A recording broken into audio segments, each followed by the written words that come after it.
President Muhammadu Buhari commissions Dangote Refinery, says project will boost Nigeria's economic fortunes. Governor Bello signs 5 bills into law. United States releases names of delegations to attend Tinubu's inauguration. And we are not scared of Italy, Flying Eagles captain Bamei.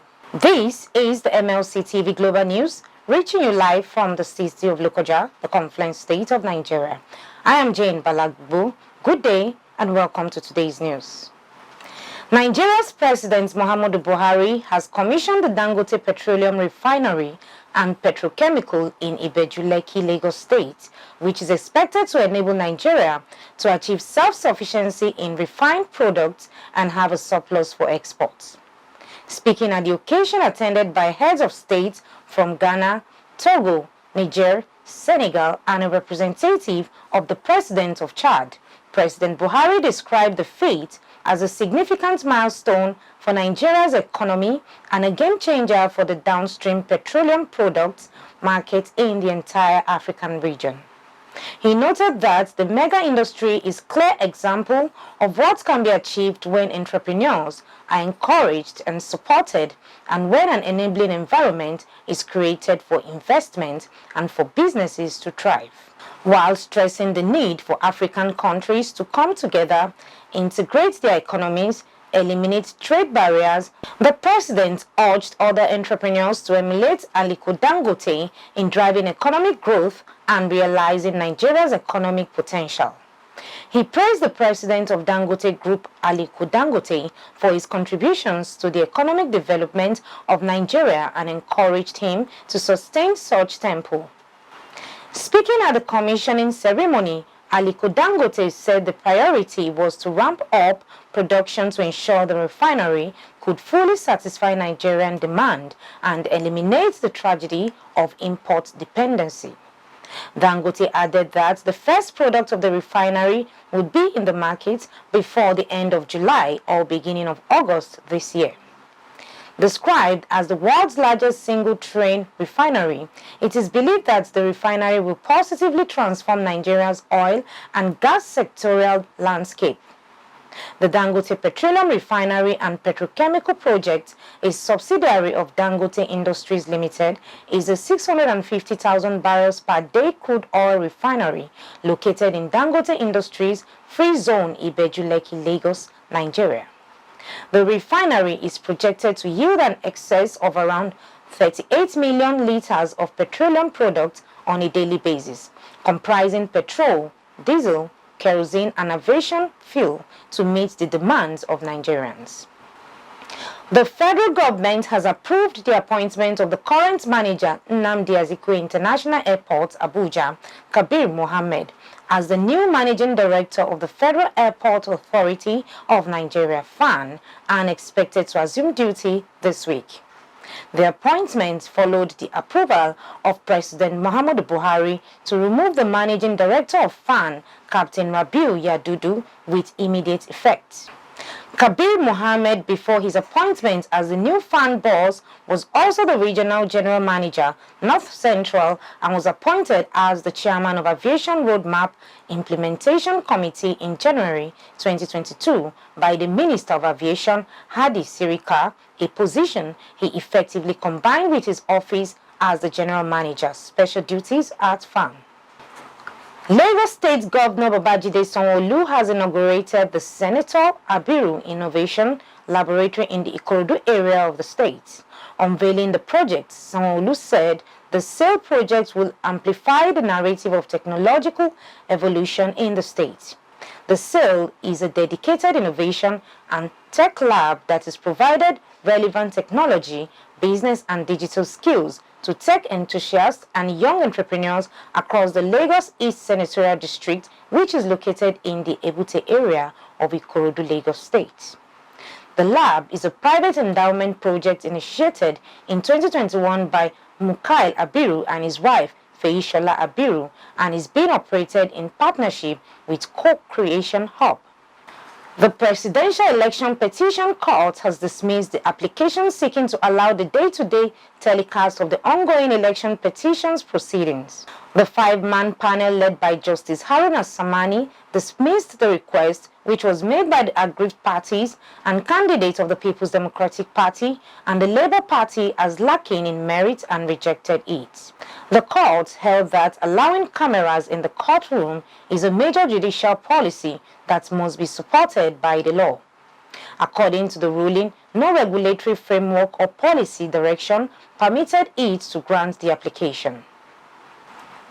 Kogi State Governor Yahaya Bello has made significant progress in the state legislative agenda by signing 5 bills into law.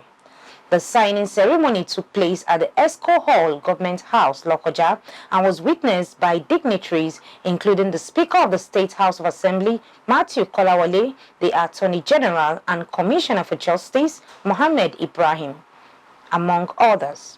The bills signed into law by the governor include a law to establish the Glory College of Health, Science and Technology, Okebukun, and other related matters 2023.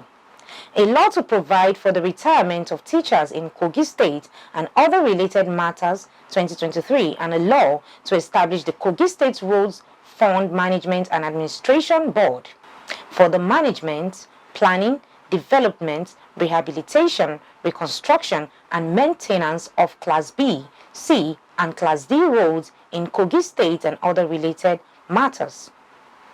Others are a law to provide for the peaceful celebration of Ebira traditional and cultural festivals in the Central Senatorial District of Kogi State and other related matters to advance cultural development and maintain peace and security during cultural festivals, and the Kogi State Rural Access Roads Agency, which is aimed at managing, developing, rehabilitating, reconstructing, and maintenance of Class C and Class D roads in the state.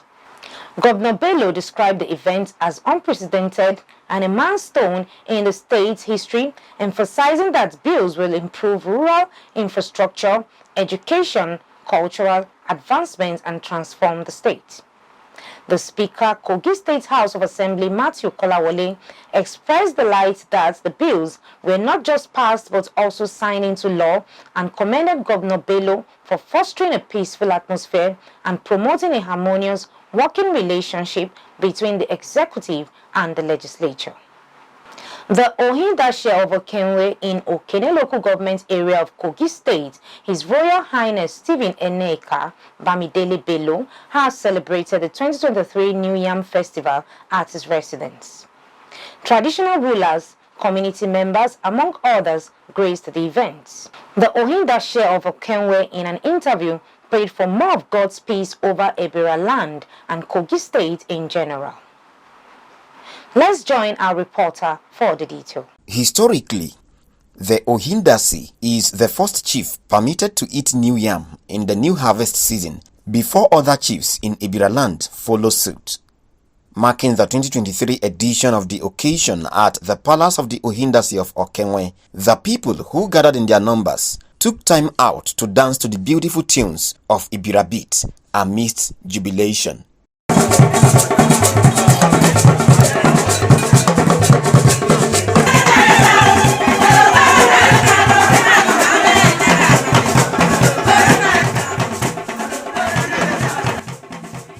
The Ohindasi of Okenwe, His Royal Highness Stephen Eneka Bamidele Bello, appreciated the people for their show of love towards him and prayed for the progress of the land and the people.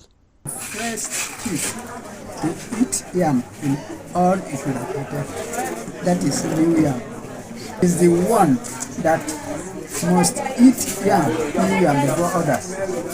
And it is today too that we are going to plant guinea corn. If these two things, if Ohindasi has not laid the example, nobody can do it. It's forbidden. From the bottom of my heart, I pray to the Almighty God that we continue to progress. More so especially the Ebira people in Kogi State and the Kogi State in general.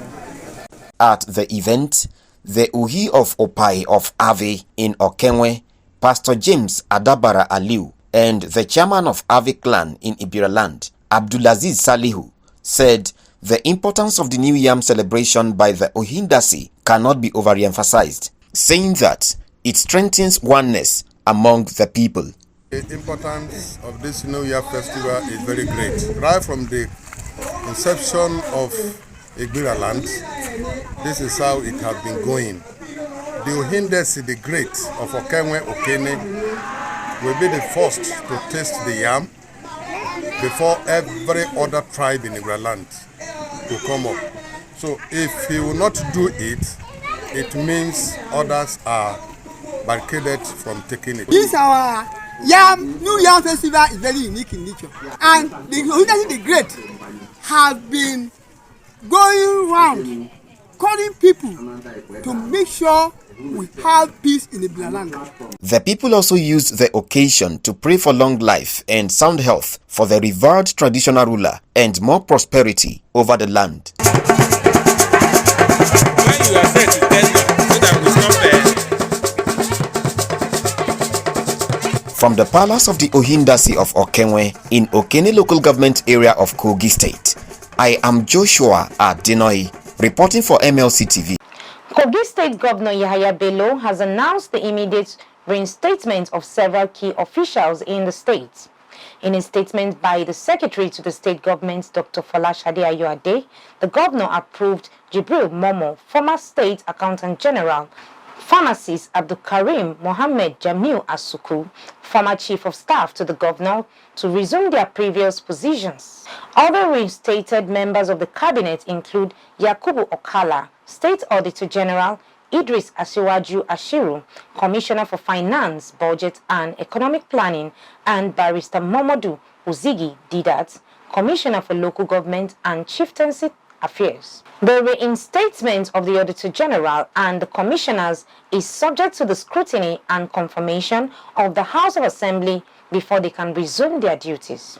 The individuals had previously submitted their resignation letters in March to contest for the governorship ticket of the All Progressives Congress APC in the state. Participants of an empowerment program hosted by the 21st Century CEO have been charged to be productive to enable them achieve their goals. The team leader of the 21st Century CEO in Kogi State, SANWO-OLU, made the call at a training organized by the organization at the Multipurpose Hall at Dankolo campus of the Federal University, Lokoja.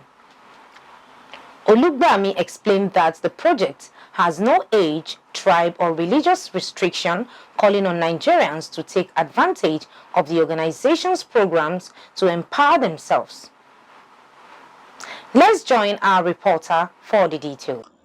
The assurance of a white-collar job in today's society is not assured, stressing that rather than hoping for white-collar jobs, the people should think about how to become productive. The 21st Century CEO, Kogi State Coordinator, SANWO-OLU, told participants that the empowerment project is for all, emphasizing that the people should make judicious use of the development. It is not restricted to a particular age of people. In as far as you do the activities, you will earn the money. Those people came on board, they followed the system, and today they are earning. SANWO-OLU explained that the project is to transform life positively, pointing out that the organization intends to raise monthly millionaires between now and 2025 in Kogi State through the project. Not even 5 years, 2025 is already here. We are looking at raising 20 multi-millionaires in Kogi between now and 2025. That's the vision. Okay. A member of the 21st Century CEO, Wahid Lawa, described the organization as a dream come true and an opportunity for everyone to enroll. You know, we always have this vision. We believe in this vision to raise financially free people, and we believe that we can raise financially free people. Participants appreciated the organization for its commitment towards empowering others through its system. I will tell people outside there that they should try it, immediately try to the company and to the organization, and I believe that they will not be disappointed. I am Richard Toluyemi, reporting for MLC TV. Overspeeding has been attributed to the inferno that occurred along Lokoja-Abuja Highway, where a tanker and Hiace bus burnt down in Kogi State. The Deputy Corps Commander of the Federal Road Safety Corps, FRSC in Kogi, Koton-Karfi local government area, Adegoroye Isaac, made the assertion in an interview with our reporter. Joshua Adinoyi has the details.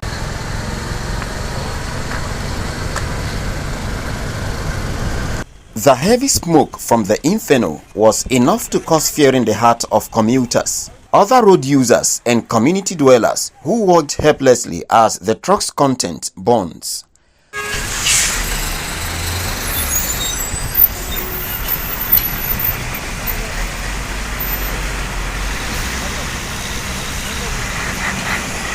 The ugly incident, which occurred at the front of the office of the Federal Road Safety Corps (FRSC) in Koton-Karfi, left commuters stranded, but were able to navigate their way out through the help of the men of the FRSC, who responded promptly to the situation. The Deputy Corps Commander of the FRSC in Kogi, Koton-Karfi local government area, Adegoroye Isaac, explained how the accident occurred and the effort made by the Corps. This incident happened around 06:33 hours in the early morning of Sunday 21/05/2023, where we observed that a Hiace bus carrying tomato and pepper coming from Abuja-Lokoja Road was in high speed, lost control during the rain, somersaulted and came and hit a tanker fully loaded with PMS, and immediately the Hiace bus caught fire. The fire went into the PMS and hence the inferno and possible road obstruction. The situation has been effectively managed by officers and men of RS 8.33 Koton-Karfi Unit Command. On the absence of the Federal Fire Service and the Kogi State Fire Agency at the scene to perform their duties, Adegoroye has this to say. We have made efforts to call the fire service, but their numbers are not good. Maybe probably because of the network problem as the rain was on and we have a lot of huge population of motorists around here. However, we have used our official fire extinguisher to some extent. The class of fire extinguisher we have cannot work on the PMS laden trailer. The federal government and the state, they are actually trying their best, but the situation where you see something like a crash resulting into inferno like this, there's nothing anybody can do that just to manage the situation, because it is spontaneous. Even if you have all the tools on ground, it takes you time to be able to respond to the issue. So FRSC has been able to rescue 4 victims. No death recorded so far. There's no clue on fatality. The FRSC Deputy Corps Commander advised drivers and other road users to drive with care, stressing that overspeeding has continued to do more harm than good. From Kogi Koton-Karfi local government area of Kogi State, I am Joshua Adinoyi, reporting for MLC TV. We go on a short break. We'll be right back. Do you know what it takes to lead? Do you understand what is politics? Do you have issues concerning the way we play politics? Do you have reservations about some political mugu? Do you want to serve or be served? Do you want to contest? Do you want to occupy any political office or be in charge of your world?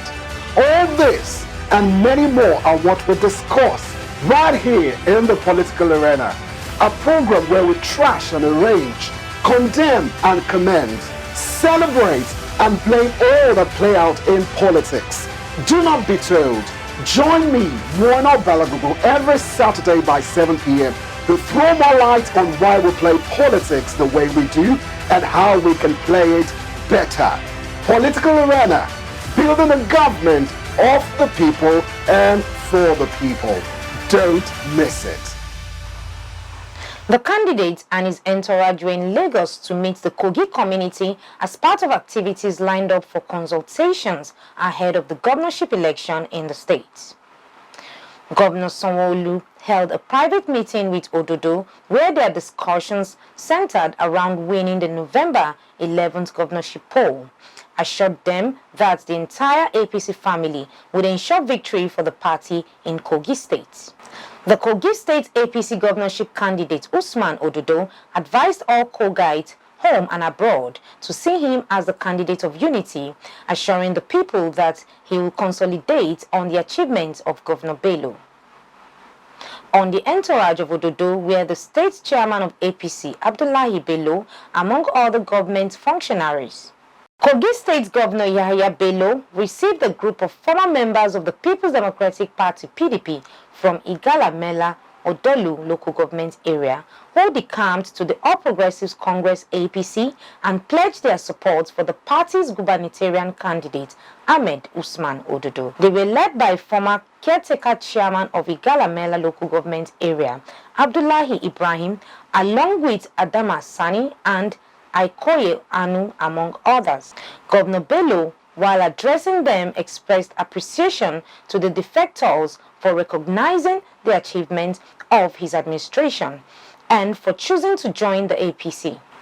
He emphasized that the APC, being a progressive party, welcomes all individuals who are willing to contribute to the development of the state, assuring the former PDP members that they will have equal rights and opportunities within the APC just like the existing members.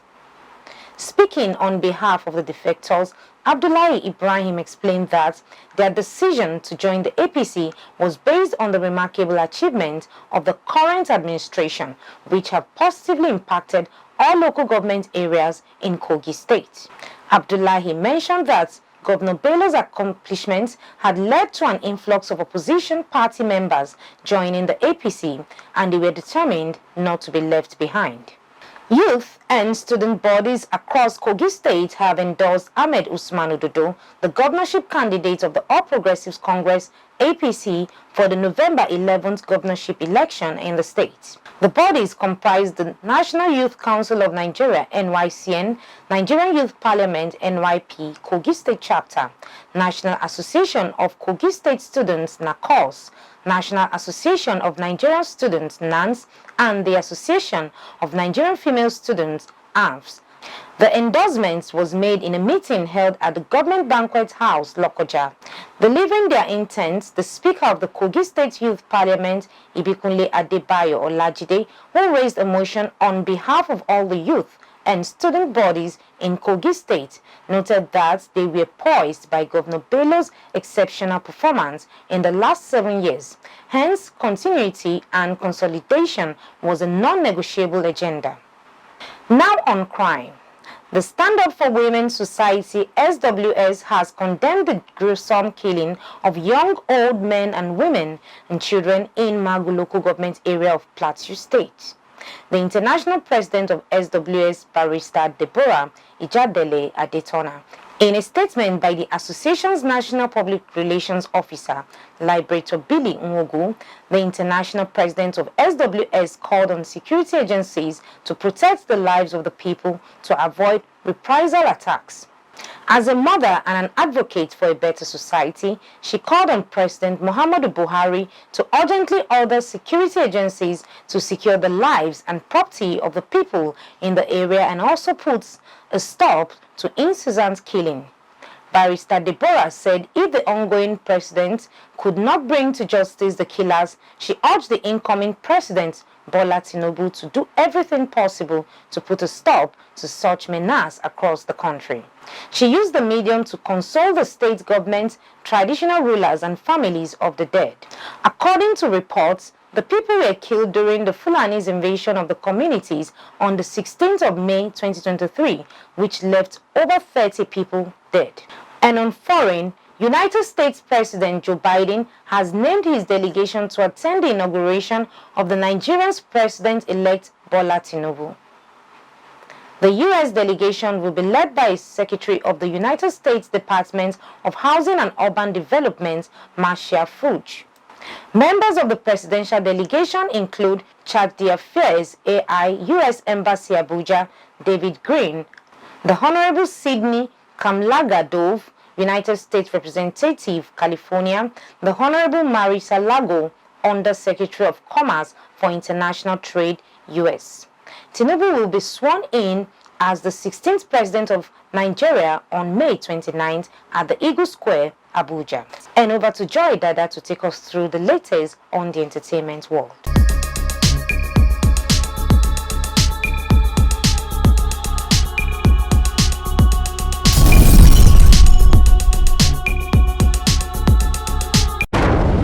Welcome to our entertainment world. I am Joy Dada.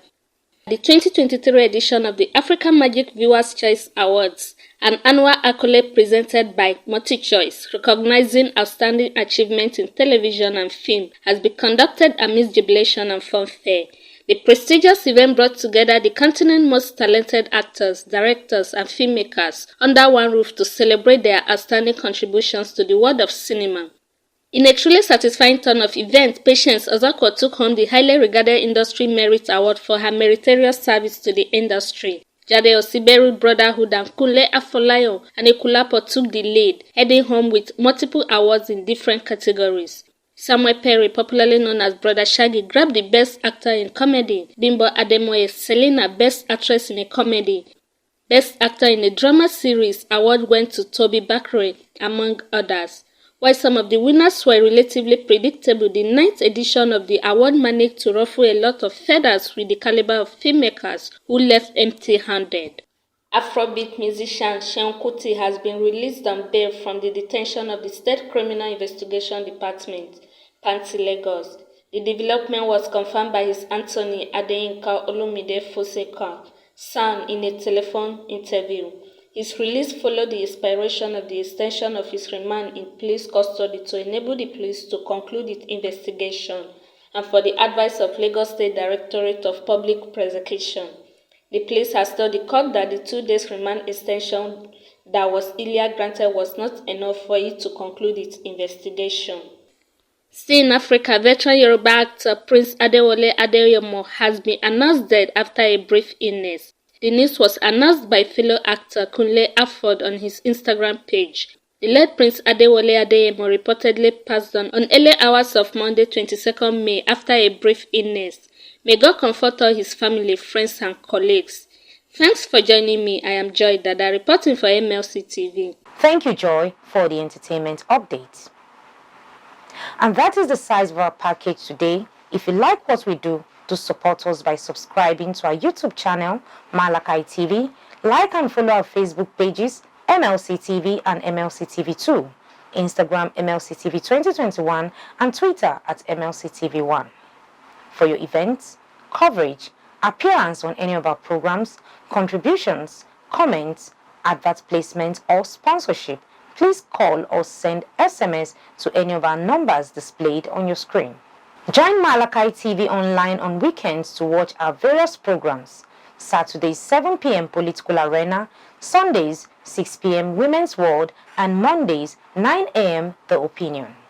It is Malachi TV, reaching everywhere, informing everyone. Please be your brother's keeper to build a happier and a better society together. I am Jane Gia Balagbubu. Good day and thanks for watching.